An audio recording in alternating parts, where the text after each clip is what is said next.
భారీ వర్షాలకు నదులు పొంగి వరద ముంచెత్తిన ప్రాంతాల్లో జరిగిన నష్టాన్ని ఉత్తర కొరియా అధ్యక్షుడు కిమ్ జోంగ్ ఉన్ స్వయంగా పరిశీలించారు. ఆయన వరద ప్రభావిత ప్రాంతాల్లో పర్యటించిన వీడియోను ఉత్తర కొరియా అధికారిక టెలివిజన్ ప్రసారం చేసింది. రైలులో వరద ప్రభావిత ప్రాంతానికి చేరుకున్న కిమ్ స్పీడ్ బోట్లో వెళ్లి వరద నష్టాన్ని అంచనా వేశారు. సహచర నేతలతో కలిసి వరద నీటిలో ప్రయాణించిన కిమ్ లైఫ్ జాకెట్లు ధరించలేదు. వరదల వల్ల సినుయుజు నగరం, ఉయుజు పట్టణంలో సుమారు 4100 ఇళ్లు, అనేక ప్రభుత్వ భవనాలు, రోడ్లు, రైలు పట్టాలు మునిగిపోయాయని అధికారిక కొరియన్ సెంట్రల్ న్యూస్ ఏజెన్సీ తెలిపింది. చైనా సరిహద్దులో ఒక నది ఉప్పొంగడంతో ఉత్తర కొరియాలో సుమారు 7410 ఎకరాల్లో పంటలు నీట మునిగాయి.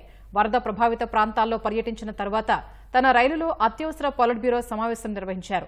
ఈ సమావేశంలో 4400 కొత్త ఇళ్లను నిర్మించాలని, సినుయుజు, ఉయుజు ప్రాంతాల్లో వరద కట్టలను బలోపేతం చేయాలని కిమ్ ఆదేశించారు. వరద బాధితులకు అవసరమైన సామాగ్రిని సరఫరా చేయాలని అధ్యక్షుడు సూచించినట్లు అధికారిక మీడియా తెలిపింది. విపత్తు నివారణలో నిర్లక్ష్యం వహించిన వారిని కఠినంగా శిక్షించాలని కిమ్ ఆదేశించినట్లు పేర్కొంది.